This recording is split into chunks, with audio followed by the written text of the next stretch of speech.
노후에 무너지는 첫 번째 순간, 바로 간병비입니다. 여러분, 지금 이 순간에도 대한민국 어딘가에서는 한 가정이 완전히 무너지고 있습니다. 바로 간병비 때문에 말이죠. 5년 전까지만 해도 강남 아파트에 살았던 김미영 씨 가족, 남편은 대기업 임원이었고 본인은 공인회계사로 연소득이 2억 원에 달했습니다. 그런데 남편이 치매에 걸린 순간 모든 것이 바뀌었습니다. 5년 만에 15억 원이 간병비로 사라졌고 지금은 작은 투룸에서 기초생활수급자로 살고 있습니다. 이것이 바로 대한민국 간병 현실의 민낯입니다.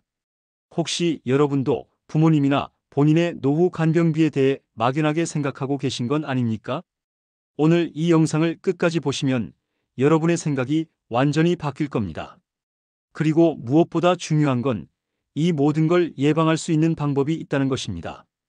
구독과 좋아요는 제가 이런 중요한 정보를 계속 전달할 수 있는 원동력이 됩니다. 영상을 시작하기 전에 꼭 눌러주세요. 그리고 알림 설정까지 해두시면 건강과 경제적 자유를 지킬 수 있는 소중한 정보들을 놓치지 않으실 겁니다. 통계청 자료를 보면 우리나라 65세 이상 고령자가 이미 950만 명을 넘어섰습니다. 전체 인구의 18.4%죠. 그런데 더 충격적인 건 이들 중 상당수가 치매, 중풍, 각종 만성질환으로 간병이 필요한 상황이라는 겁니다.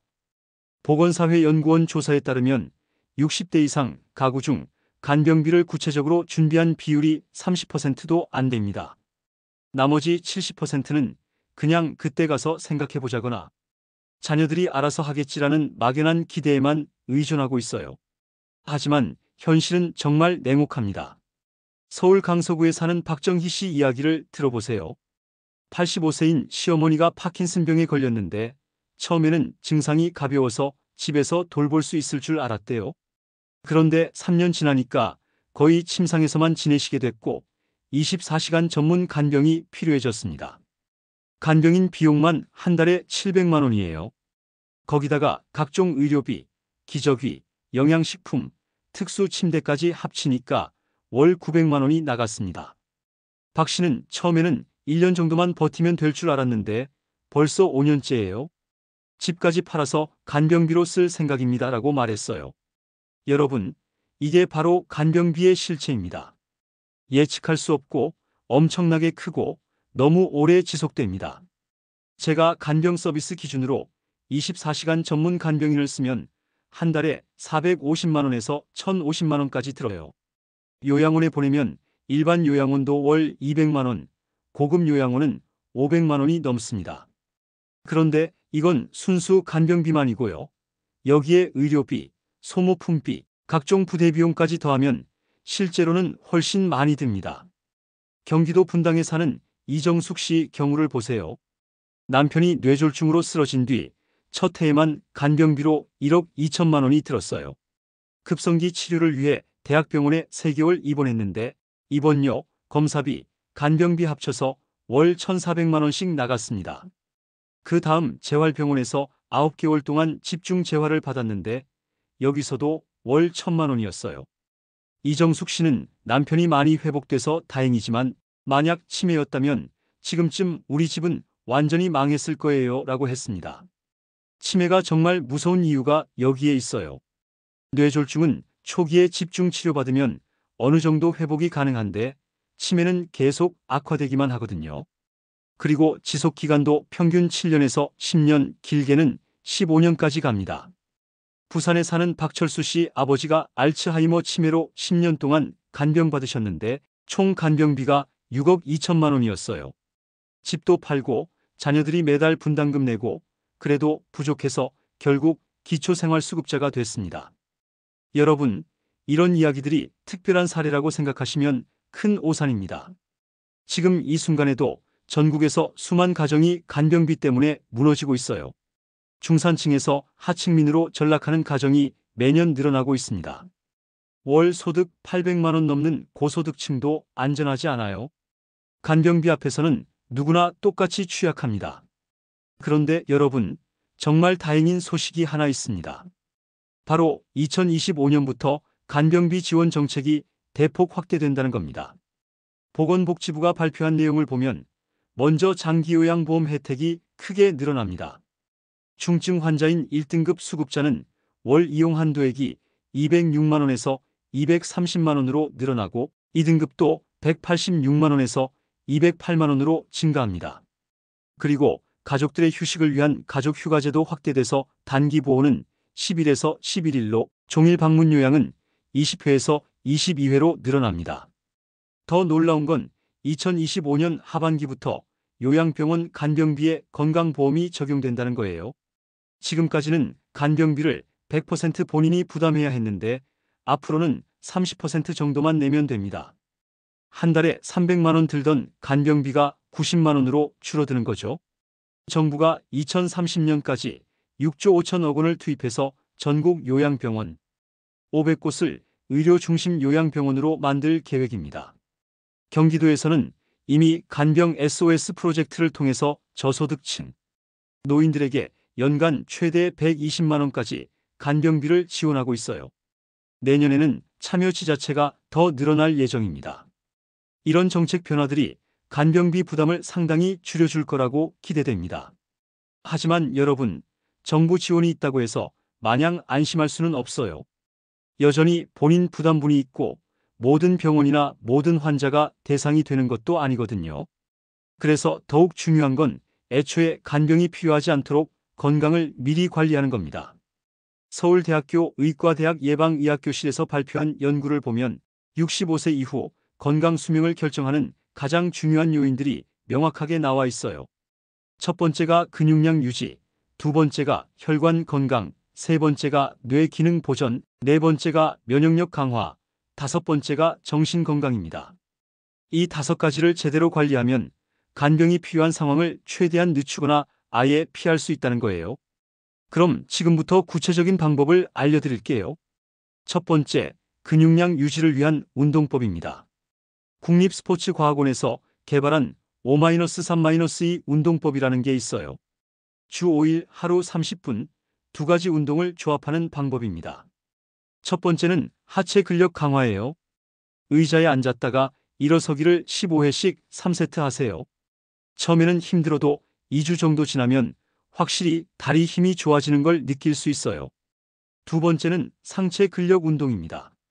벽에서 팔 길이만큼 떨어져서 벽 짚고 팔굽혀펴기를 10회씩 3세트 하세요. 이것도 2-3주 지나면 어깨와 팔 근육이 단단해지는 걸 느낄 수 있습니다. 여기서 정말 중요한 포인트는 꾸준함이에요. 서울대 스포츠의학센터에서 70세 이상 어르신 500명을 대상으로 한 연구를 보면 이런 간단한 운동을 6개월 꾸준히 한 그룹은 근육량이 15% 증가했고 낙상 위험이 40% 줄어들었어요. 반대로 운동을 하지 않은 그룹은 근육량이 8% 감소했습니다. 부천에 사는 김영자 씨 75세 이야기를 들어보세요. 3년 전만 해도 무릎이 아파서 계단 오르기도 힘들어했는데 의자 운동을 꾸준히 하기 시작했어요. 처음에는 5회도 힘들어했는데 2주 후에는 10회, 한 달 후에는 15회까지 할 수 있게 됐대요. 6개월 지난 지금은 등산도 다니고 계시고 간병 걱정은 이제 안 한다고 말씀하세요. 두 번째, 혈관 건강을 위한 식단 관리입니다. 서울 아산병원 심장내과에서 발표한 연구에 따르면 혈관 나이를 10년 젊게 만드는 5가지 음식이 있어요. 첫째는 등푸른 생선입니다. 고등어, 삼치, 정어리 같은 생선을 일주일에 3회 이상 드세요. 오메가-3가 혈관벽의 염증을 줄여줍니다. 둘째는 견과류예요. 아몬드, 호두를 하루에 한 줌씩 드시면 나쁜 콜레스테롤이 20% 이상 감소합니다. 셋째는 베리류입니다. 블루베리, 딸기, 라즈베리에 들어있는 안토시아닌이 혈관을 젊게 만들어줘요. 여기서 정말 놀라운 사례를 소개해드릴게요. 대구에 사는 박준호 씨 68세인데 작년에 건강검진 받았을 때 혈관 나이가 78세였어요. 의사가 이대로 가면 뇌졸중이나 심근경색 위험이 높다고 경고했죠. 그래서 식단을 바꾸기 시작했어요. 매일 아침 견과류 한 줌, 점심에 생선 요리, 저녁에 베리 스무디를 마셨습니다. 3개월 후 검사해보니 혈압이 160에서 130으로 콜레스테롤이 250에서 190으로 떨어졌어요. 6개월 후에는 혈관 나이가 62세로 나왔대요. 의사도 깜짝 놀랐다고 합니다. 넷째는 올리브 오일입니다. 하루에 2-3스푼 정도 샐러드나 요리에 사용하세요. 다섯째는 토마토예요. 리코펜 성분이 혈관 노화를 막아줍니다. 이 5가지 음식을 2-3주간 꾸준히 드시면 혈압이 눈에 띄게 좋아지는 걸 느낄 수 있을 거예요. 세 번째, 뇌 기능 보존을 위한 방법입니다. 분당서울대병원 신경과에서 개발한 뇌 젊음 유지 5단계가 있어요. 첫 단계는 독서입니다. 하루 30분씩 책을 읽으면 치매 발병률이 35% 줄어든다는 연구 결과가 있어요. 두 번째는 새로운 기술 배우기예요. 스마트폰 사용법, 컴퓨터 활용 등을 배우면 뇌에 새로운 회로가 만들어집니다. 세 번째는 사회적 교류입니다. 친구들과 만나서 대화하고 동호회 활동을 하세요. 네 번째는 규칙적인 수면이에요. 매일 7-8시간 잠을 자야 뇌 노폐물이 제대로 배출됩니다. 다섯 번째는 스트레스 관리입니다. 명상이나 요가 같은 이완 운동을 하세요. 인천에 사는 최순자 씨 72세 사례를 보세요. 2년 전 경도인 지장의 진단을 받았는데 의사가 치매로 진행될 가능성이 높다고 했어요. 그래서 이 5단계 방법을 실천하기 시작했습니다. 매일 신문 읽기, 스마트폰으로 유튜브 보기, 친구들과 등산 모임 참여, 밤 10시에 잠자리에 들기, 매일 아침 15분 명상하기를 꾸준히 했어요. 6개월 후 인지기능 검사를 다시 받았는데 점수가 오히려 향상됐대요. 의사도 보통은 악화되는 게 정상인데 개선된 경우는 드물다고 놀라워했다고 합니다. 네 번째, 면역력 강화입니다. 연세대 의과대학 면역학교실에서 발표한 연구를 보면 장 건강이 전체 면역력의 70%를 결정한다고 해요. 그래서 프로바이오틱스가 들어간 발효식품을 많이 드셔야 합니다. 김치, 된장, 요구르트 같은 음식들이죠. 특히 김치에 들어있는 유산균은 한국인에게 가장 잘 맞는 유산균이에요. 하루에 김치 한 컵 분량을 드시면 장내 유익균이 크게 늘어납니다. 그리고 면역력 강화에 정말 중요한 게 비타민 D예요. 65세 이상 어르신들의 90% 이상이 비타민 D 부족 상태라고 해요. 하루 30분 이상 햇볕을 쬐거나 비타민 D 영양제를 드세요. 강릉에 사는 이명순 씨 69세는 작년에 폐렴으로 2번이나 입원했는데 비타민 D 수치가 10mg로 심각한 부족 상태였어요. 의사 권유로 비타민 D 보충제를 먹기 시작했더니 올해는 감기도 한 번 안 걸렸대요. 3개월 후 검사에서 비타민 D 수치가 35mg로 정상 범위가 됐고 그 이후로 면역력이 확실히 좋아졌다고 해요. 다섯 번째, 정신건강관리입니다. 고려대 의과대학 정신건강의학과 연구팀이 70세 이상 어르신 1000명을 5년간 추적, 관찰한 결과를 보면 우울증이 있는 어르신들이 치매에 걸릴 확률이 2.5배나 높았어요. 반대로 긍정적인 마음가짐을 유지하는 어르신들은 치매 발병률이 현저히 낮았습니다. 정신건강을 위해서는 생활에 목적의식을 갖는 게 중요해요. 취미활동이나 자원봉사, 손자 손녀 돌보기 같은 활동을 통해 내가 누군가에게 필요한 존재라는 느낌을 갖는 거죠. 수원에 사는 김대수 씨 73세는 은퇴 후 심한 우울증에 시달렸는데 지역 아동센터에서 아이들에게 한자를 가르치는 자원봉사를 시작했어요. 처음에는 내가 뭘 가르칠 수 있겠나 싶었는데 아이들이 할아버지 고마워요라고 할 때마다 보람을 느꼈대요. 6개월 후에는 우울 증상이 완전히 사라졌고 지금은 매일이 즐겁다고 말씀하세요. 여러분, 이 5가지 방법을 실천하면 정말 놀라운 변화를 경험할 수 있어요. 운동을 시작한 직후부터 체력이 좋아지는 걸 느낄 수 있고 2-3주 후에는 근육량 증가와 혈관 건강 개선이 눈에 띄게 나타납니다. 2-3개월 지속하면 뇌 기능이 향상되고 면역력이 강화되는 걸 실감할 수 있어요. 6개월에서 1년 정도 꾸준히 하면 생물학적 나이가 실제로 10년 이상 젊어지는 효과를 볼 수 있습니다.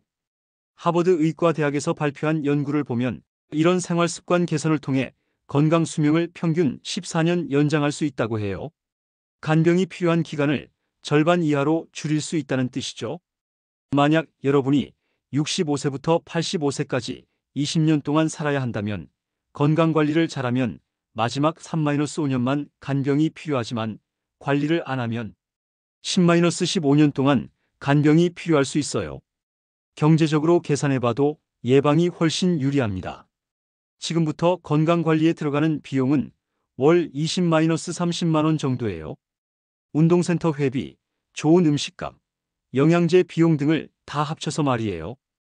20년 동안 해봐야 총 6천만 원 정도 들어갑니다. 하지만 간병비는 평균적으로 5-10년 동안 3-5억 원이 들어가죠. 예방 비용의 10배가 넘어요. 그런데 여러분, 아무리 예방을 잘해도 100% 완벽할 수는 없어요. 그래서 간병비 대비도 함께 해야 합니다. 2025년부터 정부 지원이 확대되긴 하지만 여전히 본인 부담분이 상당합니다. 4층 보장체계를 구축하는 게 중요해요. 1층은 공적보험인 장기요양보험이에요. 이건 국민연금 가입자라면 자동으로 적용되니까 별도 준비는 필요 없고요. 2층은 민간보험입니다. 치매보험이나 간병보험에 가입하세요. 30-40대에 가입하면 월 5-10만 원 정도로 충분한 보장을 받을 수 있어요. 3층은 개인저축이에요. 간병비 전용으로 최소 1-2억 원은 준비해야 합니다.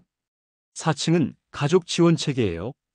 자녀들과 미리 상의해서 간병 역할 분담을 해두는 거죠. 연령대별로 다르게 준비해야 해요.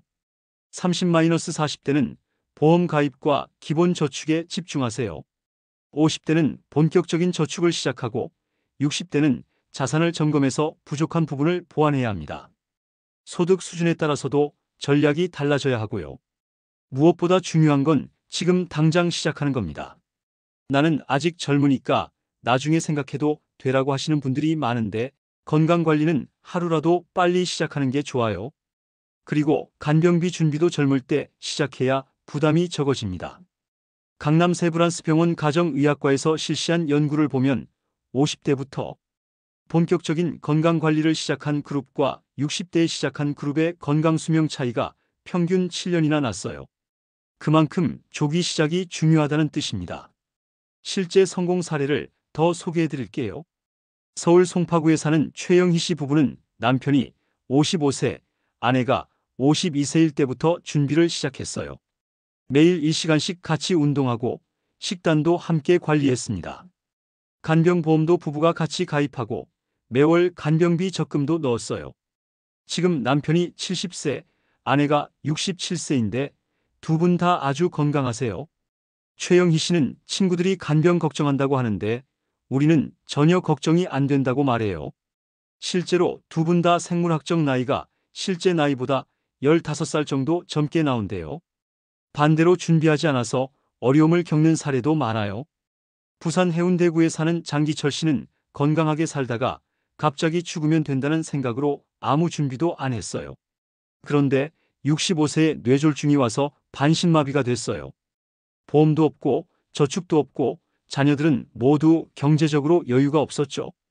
결국 부인이 간병을 하게 됐는데 부인도 건강이 나빠져서 지금은 두 분 다 요양원에 계세요. 장기철 씨는 미리 준비했으면 좋았을 텐데라고 후회한다고 해요. 여러분, 이런 사례들을 보면 준비의 중요성을 절감할 수 있을 거예요. 간병비라는 거대한 폭탄이 언제 터질지 모르는 상황에서 우리가 할 수 있는 최선은 미리 대비하는 것뿐입니다. 그런데 많은 분들이 어디서부터 시작해야 할지 모르겠다고 하세요. 그래서 단계별 실행 계획을 알려드릴게요. 먼저 일주일 안에 할 일부터 정해보세요. 건강검진 예약하기, 간병보험 상담받기, 운동화 사기, 이런 간단한 것들부터 시작하세요. 한개월 안에는 운동 루틴 만들기, 식단 개선하기, 보험 가입하기를 해야 하고요. 3개월 안에는 간병비 적금 시작하기, 건강수치 개선 확인하기, 가족과 간병 계획 상의하기를 하세요. 중요한 건 완벽하게 하려고 하지 말고 일단 시작하는 거예요. 하루에 의자 운동 5번만 하더라도 시작하는 게 중요해요. 견과류 5알만 먹더라도 시작하는 게 의미가 있어요. 작은 변화들이 모여서 큰 변화를 만들어내거든요. 그리고 혼자서 하면 지속하기 어려우니까 가족이나 친구들과 함께 하세요. 부부가 같이 운동하고 자녀들과 간병 계획을 상의하고 친구들과 건강 정보를 공유하면서 서로 격려하는 거죠. 서울대병원에서 실시한 연구를 보면 가족이나 친구와 함께 건강 관리를 하는 사람들의 성공률이 혼자 하는 사람들보다 3배나 높았어요. 이제 마무리할 시간이 됐는데요. 여러분께 정말 간절하게 당부드리고 싶은 말씀이 있어요. 노후 간병비는 선택의 문제가 아닙니다. 준비하느냐, 안 하느냐의 문제가 아니라 언제 어떻게 준비하느냐의 문제예요. 준비하지 않으면 반드시 후회하게 됩니다. 하지만 미리 준비하면 간병 걱정 없는 행복한 노후를 보낼 수 있어요. 2025년부터 정부 지원이 확대되는 것도 좋은 기회입니다. 이런 정책적 뒷받침과 함께 개인적인 준비를 철저히 한다면 간병비 부담을 최소화할 수 있어요. 특히 건강관리를 통한 예방이 가장 확실하고 경제적인 방법이라는 걸 꼭 기억하세요.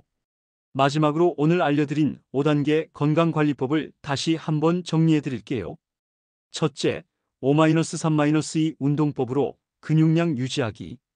둘째, 5가지 음식으로 혈관 건강 지키기. 셋째, 뇌 젊음 유지 5단계 실천하기. 넷째, 장 건강과 비타민 D로 면역력 강화하기. 다섯째, 목적 의식과 사회적 교류로 정신 건강 관리하기.